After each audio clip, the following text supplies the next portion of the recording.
All right, so Callas had a very high artistic standard to which she wanted to adhere, a high sense of self discipline as well. So here's a clip that delves a bit deeper into this whole thing. We can get an idea just how high truly the expectation was for herself. Et voilà la solitude, voilà la peur qu'on a souvent à dire, mon Dieu, comment je vais chanter ce soir, qu'est-ce qu'ils veulent de moi et comment je peux faire mieux que hier et mieux que ce que je voudrais faire, toujours mieux. C'est un fouet terrible. Mais je ne peux pas échapper de là, je suis née comme ça et je le referai de nouveau, mieux qu'avant si c'est possible. Est-ce que vous êtes libre finalement? Oh, je suis libre. Je suis libre parce que je ne fais pas de concessions. J'étais toujours libre parce que je ne fais pas de concessions. C'est pour ça qu'on me trouve méchante. She's actually mistaken there since she says that this is just the way I was born. Yes, some things are very deep down in our psyche, but essentially it is possible to rewire your habits in your brain to work in a different way and for your behavior to change its course. If you want to, you can change your neural pathways, but maybe in the 50s and 60s it wasn't talked about as much necessarily, I don't know. Although maybe psychoanalysis was probably quite popular back then, I don't know. But in any case, this clip shows that Callas was very exigent towards herself. Is that a word in English? Exigeant in French. And sometimes this was a fault of hers. Like she acknowledged there that sometimes she's scared before a performance. How can she be even better than before, for example? That was always the question for her. Like, how can I give more and more and more to the people who come and watch her and spend all their precious money to see her? How could she ever be at the standard that they expect? Even though the audience came there to just have a good time. Most of the audience anyway were there to witness her presence, and they weren't that concerned with whether this interpretation was the best in the whole world or the best of her career. So I guess we can assume from all this that we've heard from Callas up until this point that she didn't always apply the 80-20 principle as she could have. She wanted to perform at her best, if possible, 110 or even 200% better than the last night. So it was a bit overachieving basically. Yes. She was maybe a bit too concerned with serving this grand construction of art and music to make it do it justice. That's the word. That's the verb. She wanted to really please the audience because she valued their opinion. So these are all very noble aspirations, but depending on the day in which you're performing, it might not always be possible to give 200% of your efforts. Of course, she knew this, but it was a very integral part of her rhetoric when she spoke in interviews that she wanted to go above and beyond every time and was so hard on herself. Of course, it doesn't mean that she never could relax in performances. I think her interviews sometimes paint a very harsh picture of her as being always so stressed, basically, about this whole thing. It doesn't mean that she never could relax, because in order to sing like she did on her best nights and days, she had to be able to relax completely, to not have any tension in your body and just let go and trust your technique, trust your interpretation, and just be there fully present with all your emotions to give all that's within you. She knew how to do that, but she didn't always execute it as well as she could have. Sometimes she just didn't remember this effective relaxation and it backfired on her. Here's actually an interview where she admits this exact thing. So you see, it's a matter of amour propre, how can we say it? Of pride. Feeling of pride, of duty, yes. Yes. I do it for myself. Yes. You say you have struggled psychologically, you have struggled artistically, you discipline yourself.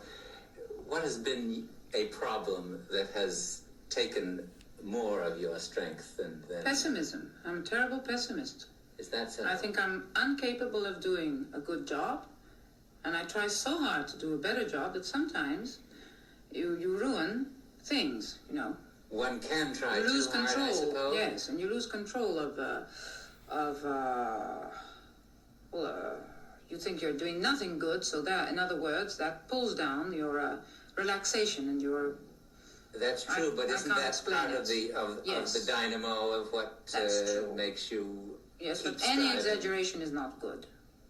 I realize that, but it's not always easy. Of course. You see, I've had so much glory, and I have, that my pride would want me to do even more. So there's no end to that.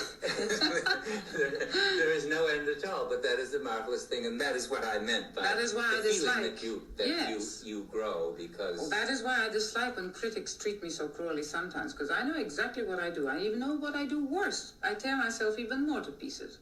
So I dislike being told that I should do this, I should do that, when I know far only too well what I should do. Of course, So, of course. You see what a funny rebellious nature I am? Well, not at all. You're almost self-aware and sensitive person. Yes. Yes. Self-aware and sensitive person. Edward Downes says it very well there. Callas talks about pride here and amour-propre, but I would translate that with the word integrity. She had integrity as in herself, that she wanted to do her best because of her own standards, but also to appeal to other people, to please the audience and everybody involved so that she could do the best she can so that nobody would be disappointed. But someone will always be disappointed, that's for sure. We get the idea that all this glory that she had, the amount of fame that was incomparable maybe at the time, and something that we can't really realize at this moment now because we have so many other stars who have much more fame. But at the time, Callas was really so famous that it must have made her scared, which is a natural reaction. But to combat that feeling, she wouldn't have had to become more stressed about it. She could have just relaxed a bit more, still improving, but trusting her abilities and that everything will go smoothly. But of course, it's hard to say this in hindsight to her. We just really don't know what the pressures were actually like because we have not lived in her shoes. But the lesson that I want to take from this is just that it's okay to lower the bar. That I can just relax and trust the competence that I have, and the results will basically always be better than if I'm disciplining and stressing myself through something. And another reason why this sort of an approach worked for Callas as well, when it worked, was that when we see, or when the audience saw, for example, Callas on stage, being, yes, a great artist, interpreter, but also just a bare mortal, a bare normal woman trying her best, but not always succeeding, that must have made the audience love her even more, because they saw her efforts. They saw that she wore her heart up her sleeve. That's what always resonates. They wouldn't have even wanted to hear her sing absolutely perfectly necessarily. That's why, for example, sometimes live performances of music appeal to us so much more than recordings that have been perfected to the minute detail, everything counted, everything optimized, and all of a sudden you lose all the imperfection. It doesn't sound as good as a slightly faulty, imperfect performance that has more of the passion of the people doing it, more of their adrenaline showing, more of their effort showing, all while being effortless, of course. That's why, for example, I love that the violinist Anne-Sophie Mutter has said about this in an interview that often, for example, classical music recordings can be very optimized as well, and not just pop songs that are also very optimized, for example, for radio listeners and stuff, but also classical music recording labels who do classical music recordings. They may be very, very strict about that it just has to go exactly to every note that is written in the score. It's a noble effort, but is it really necessary? Because oftentimes we respond to the spontaneity of a live performance so much more. So that's what Anne-Sophie Mutter has said. that she loves to do live recordings. Even though there's a couple of mistakes here and there, it's fine. It's still the ambience, the ambiance counts much more, or the atmosphere, I mean. So like Edward Downes said there in the interview, that you can try too hard, and we don't really want to go there because the results won't necessarily be better. Now, as a final note to this, let's take this quote from Callas. La crédibilité ne peut être atteinte qu'avec la plus grande sincérité de la part de l'interprète. Credibility can only be achieved with the greatest sincerity from the performer. Here's the key word to this, everything that we've discussed in this section. Sincerity. I love that word. It's a bit like authenticity, but somehow sincerity has more depth to it.